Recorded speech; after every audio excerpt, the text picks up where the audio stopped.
all about music here. So before we go any further, what's everyone been listening to? Isaac, I'll let you go first, man. I feel like you're plotting, man. I'm gonna let you go.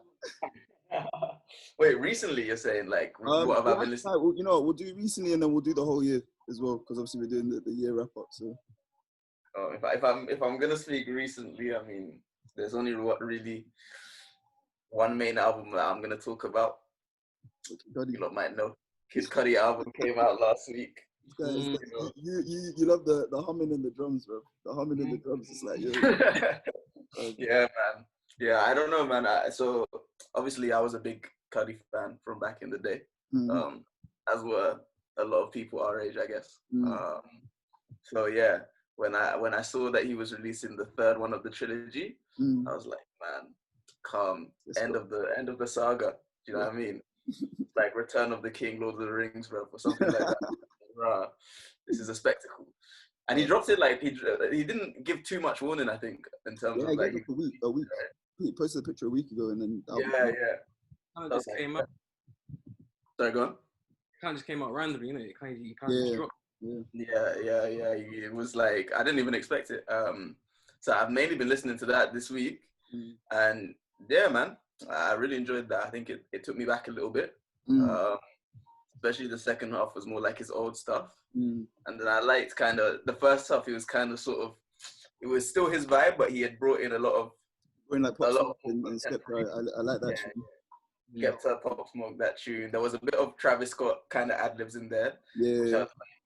I mean, don't necessarily want you to try to be Travis, but you know. You say that Travis. You can hear that. Like, I mean, he said it himself. How Cudi influenced him so much. So like, And I mean, you can hear it on a lot of Travis's songs. It sounds like Cudi 2.0 sometimes. So that's true. So I'm like agreeing. They influence each other. Especially his early stuff. Travis's early stuff is very Cudi. You can hear it. Yeah. And wasn't like, I'm actually confused that Travis fans were called the Ragers. I think so. Yeah. They were, right? Yeah. So then there's obviously that link as well. Mr. Rager. I never put that together. Yeah. But yeah, I did. There was a few times I was like, this is maybe a bit too much in Travis's lane. And then it was funny that Travis posted that picture. Did you see the picture? Yeah. Where he was listening to the album, but the volume was on 0. That's a slip. Someone said that this is how Travis listens to music, and it was Arthur. You know, when he's got his headphones on and his ears are like. Oh, fun. But yeah, man, that's what I've been listening to recently. Yeah. How about you, Andrew? What have you been listening to? Cudi's a GOAT. Is that what we're saying? Like, he's a GOAT of this sound. Ooh, I don't know about GOAT. Me personally, I've never been the biggest Cudi fan, but I've always respected him because I can hear how he influences my favorite artists. So like Travis and Kanye are two of my favorite artists, and I can hear Cudi's influence on them. So like Cudi's music itself, I'm cool. Like it's cool. I enjoy it, but I'm not the biggest fan. But because of the fact he's influenced people that I really do like, I always have a lot of respect for Cudi and what he's done. So, yeah. I think Travis is the GOAT of that sound. But Cudi is the genesis of that sound. Yeah, do you know what I mean? Like, he sort of led it. Now people have taken it up and people do it better. But still, man, if Cudi drops, I want to hear it. Like, it just took me back a long way. But yeah. Yeah, and I like that Skepta tune, and I like the Tequila Shots. Those are the two I've been. But I haven't listened to the whole thing in its entirety because I only listened I was driving with my cousin and he's a Cudi fan, so he was playing it in the car, but I didn't get to listen to the whole thing yet. So.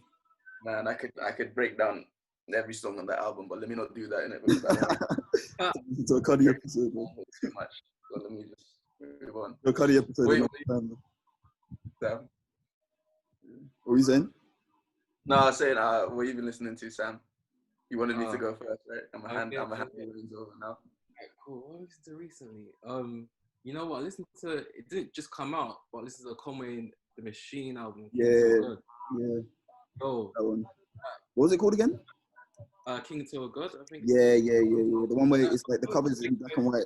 Yeah. That's some big boy raps, man. That's some supreme big boy rapping. So like, yeah, listen to that. I thought that was cold. What else? You know what? It's been kind of hard to listen to music again. You know, like this shit is weird. Honestly, music. honestly, like I mean, we discussed it on the episode before, and I remember when Kano was doing those, he called it New Room Talks, and he would like call up someone. Yeah, so he was saying I think he said it in his interview with, and his one with Idris Elba, he was saying like the music that lacks substance, you can't really listen to it. And it's true, like this year I haven't really been able, stuff that's like geared for performance and like clubs and that kind of stuff, I barely listen to any of it because it's like, it kind of reminded me that I'm not going clubbing anytime soon, so I was like, I forget it. It's so true, because like who listens to rap at home? Like, I don't really listen, you know what I mean? Like, I don't actually listen to rap at home. Like that's kind of, it's a bit of a mad swag to listen to like rap in your house. You should chat to my brother. My brother's just banging, like he's banging any type of rap, man. Like old school 90s gangster rap. Yeah, you need to watch it, man. You need to watch him. I need to watch him. Yeah, honestly. He's really to like flipping Mob Deep, like in the like I can't really trust that guy. Do you know what I mean? Like if you're driving, like but in the house, like your home, like your sanctuary, I don't know, man. I can't listen to like literally, because I've been obviously locked down with my family, so this is the most time I spent with my brother in years, because obviously I've been at uni and everything, so literally stuck in the house with him for like 7-8 months, right? The guy listens to J Electronica and Griselda every day, like literally religiously. And because I was saying to Isaac before, I've never actually sat down to listen to a Griselda project like fully, but I hear them in like secondhand, because I'm playing FIFA with him, he's playing the album. We playing basketball, he's playing the figure, and it's like, so I can tell you the tracks of the album and I know it, even though I've never actually sat down to listen to it. That's how much the guy listens to Griselda and them, man. But I feel like the Griselda guys have been, because I think it's been a poor year for like US hip hop, in my opinion. I think compared to other genres. I would say R&B's had a really strong year. Like, I would say it's one of the best years for R&B. Maybe it's because I've been in my feelings because of lockdown. I don't know, but like, it's a lot of good R&B. Yeah, it's been one of the best years for R&B. But like US hip hop, if it weren't for Griselda dropping like however many albums they dropped, I feel like there's not really many albums to write home about.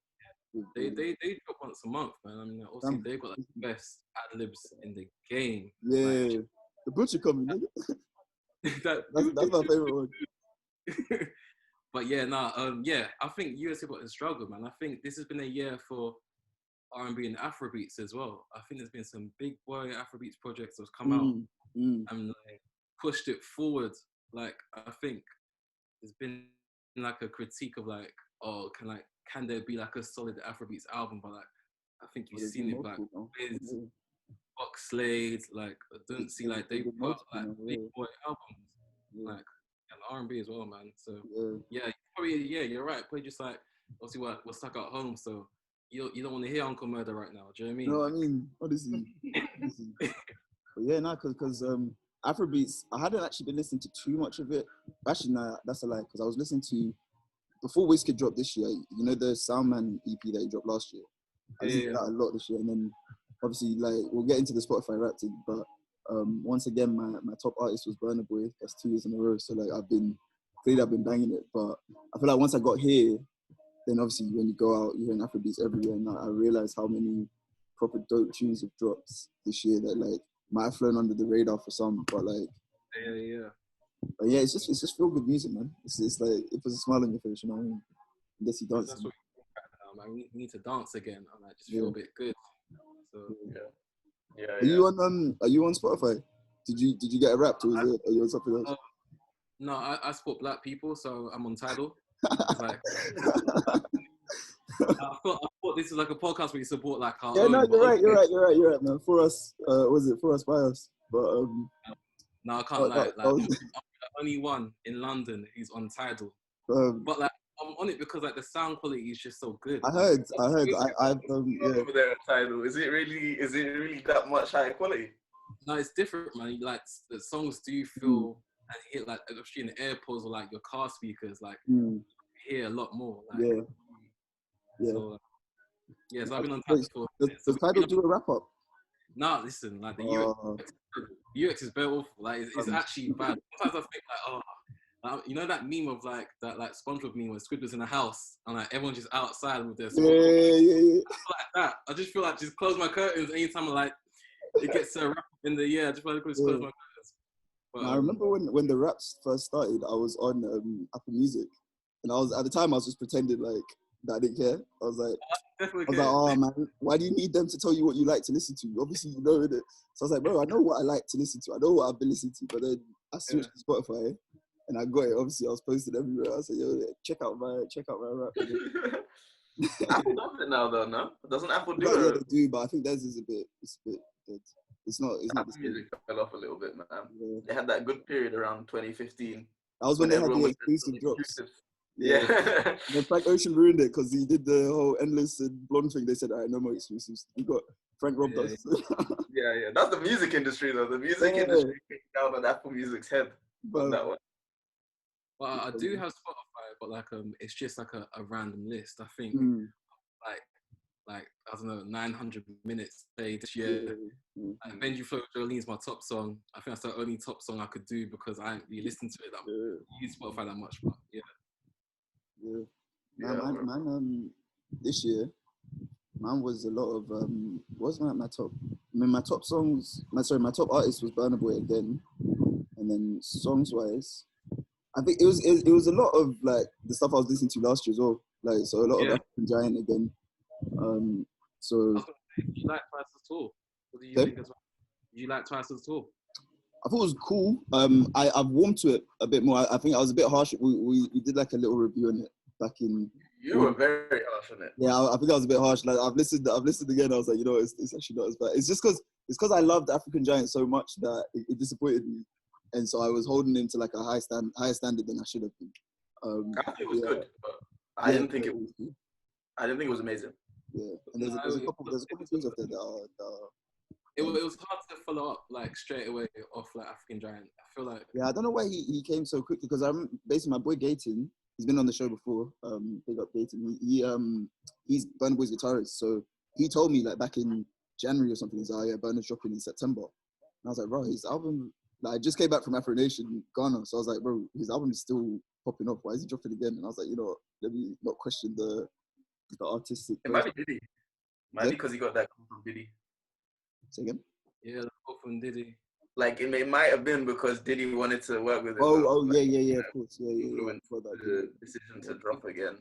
So it kind of felt like I've come off like a Bad Boy album. I'm gonna just do an album where like I just pick who I want to work with, like people like my sort of bucket list of like. That's what like he came on. She was saying that like he was just picking people that like because she was saying for a Nigerian they don't really know Coldplay like that, so putting him what's the guy from Coldplay, putting him on what's that song called? Giants. No, Monsters You Made. When you putting him on that, like they don't really, it's not going to really resonate with like a Nigerian audience. But if you're going for like an international audience, and this is a guy that you've always wanted to work with, then and I think it's true. He's reached that level where like he can sort of pick and choose, like who he works with. And he's a Londoner as well, man. So obviously, like he probably listen to. It's actually mad thinking about his growth because I remember November 2018, I went to a London ACS night and he was performing that. I didn't know he was coming, so I paid £7 entry and he performed. He did everything. Yeah. Now fast forward to November 2019, he's doing Brixton and things. He's got Afro Nation. He's headlining. He's doing it's like mad progression in like 1 or 2 years. He's been able to really like because he's been putting in work. He's been going for like a decade, but like he really he started popping in the last 2-3 years. So big up him. He just became like the ghost of Fella, and like honestly. So let's run. Nigerians weren't happy with that, some of them back there because they were saying like he's out here doing like Fella cosplay, but he's not doing all the like political stuff that Fella's doing.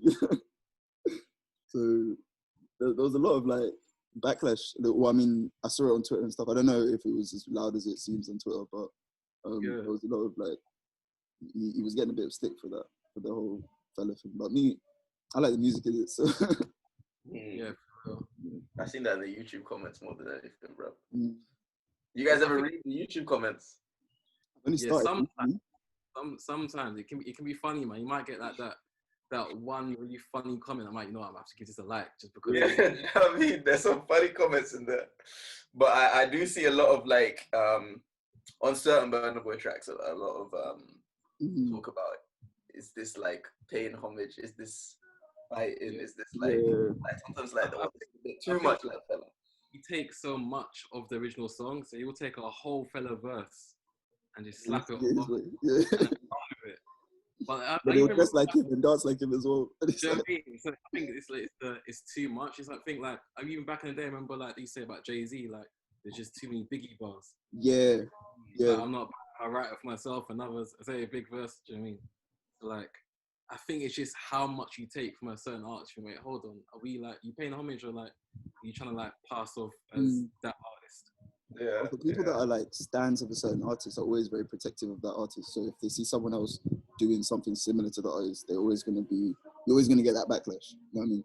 Especially if the artist is like a legend, you're always gonna get people saying, "Oh, they're just copying X, Y, Z." You know what I mean? So it's a difficult one for artists to sort of to balance. Yeah. So I mean that was my rap really. It was Burna Boy, J Hus. There was some Stormzy on there which I thought was funny, but I think I listened to his album a lot because I was trying to decide whether I liked it, and then I decided that I didn't really like it that much. But I had to listen to it like multiple times to because like I was on the fence with it for a long time. So that album was on there too. I've got Still Disappointed quite high on my top 100 songs of the year. Around like 15 to 20 range, which is interesting. I don't have any of the songs from his album, but I have that Still Disappointed. My sister loves that song. You know, she bangs it. She listens. She's like, "This is so disrespectful." And I'm like, you know the rap beefs, man. I'm talking about Tupac coming on. That's why I fucked your bitch, you fat motherfucker. It's like this is. I've heard that in christenings and weddings and like trads. I'm thinking like, right, hit them up. Like that's all time diss, and that's the opening line. Like before you hear the beat. That's why I'm like, listen.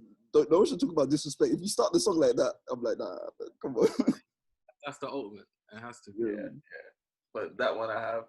See, I don't know, man. I might be one of those guys that plays rap in the house too much because my a lot of my top songs are drill this year. I think it's been a huge year for drill. Like we spoke on Afrobeats and R&B, but drill has had a huge last 12 months. I think drill has become, I don't want to say less violent, but I think it's become more nuanced. Like they include discussions on other things than just chefing. You know what I mean? You know what it is? I think it's opened up a bit more. I think when drill first came out, I was like, yo, these men are talking what they did last week.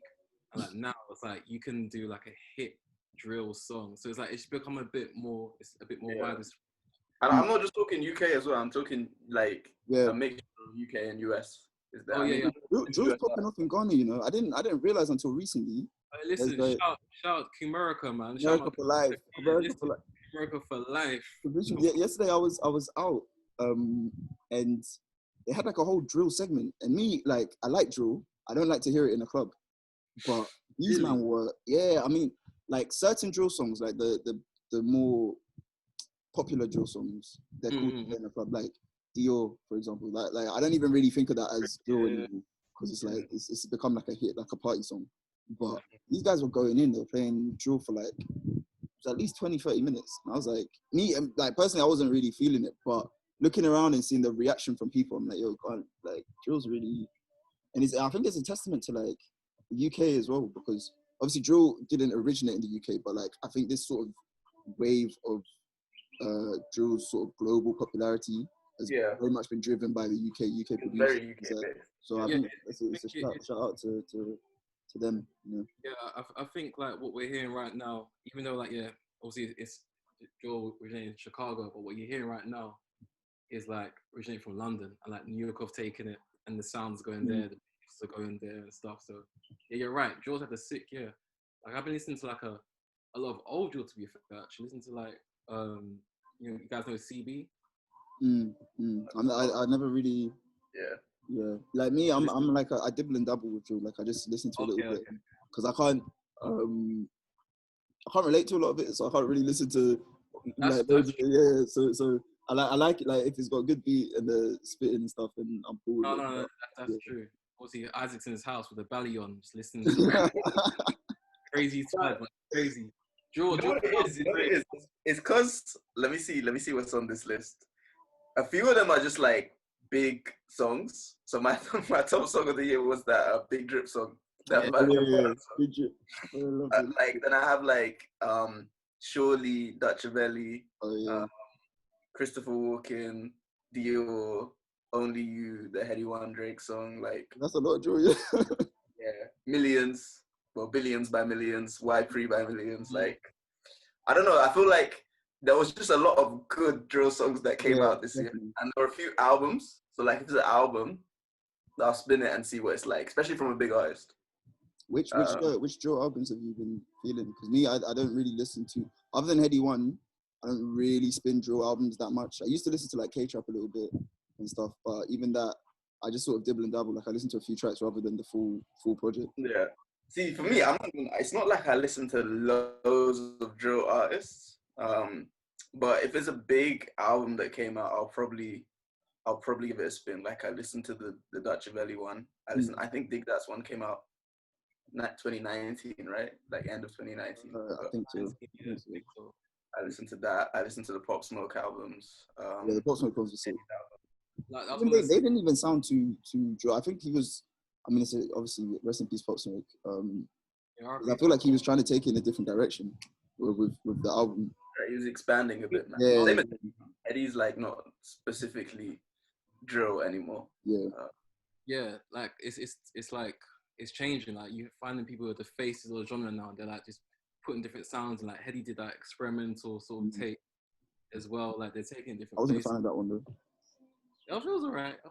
I still feel like Meet the Rude 2 by Pop Smoke is one of my favorite albums this year. I think it's 5 for me. Like that, I don't know. When that came out in Feb, I was like, yo, this guy is different. I thought top to bottom, the whole thing slaps. Like you can count that as drill. And then I was into again CB, but that came out 2019, but went back to listen to it again and stuff. But yeah, man. Boy was a big track. Yeah. Come back to your boy. That's the song of the summer, man. We were robbed, man. We were robbed this summer. That was the song of the summer. No, I was I feel like a lot of artists, obviously because we didn't really have a summer, no festivals and stuff, a lot of artists, like, their music not fell on deaf ears, but like it didn't have the same impact it would have had because of the fact they couldn't perform and things like, I was really feeling NSG's NSG were high up my list just because I feel good music again, and it's like I like their stuff because the dances they do are simple and I could do them personally. Yo, listen, like when Burna's doing all this stuff and like when the Nigerians get to dancing, I can't keep up, man. There's too much energy.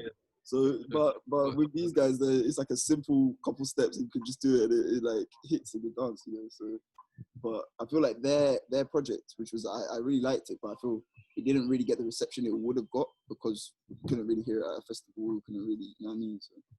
It was tough. It came out right in the middle. I feel like we were all really it was in like June, I think. So many tracks as well. It was kind of hard to like take in. So, like in between, if you're doing like we're saying, you're doing R&B or like drill, or maybe even like lyrical miracle rap, like that's probably gonna like do well this year because we're inside. Yeah, we're listening to their summer. Do you know what I mean? So yeah.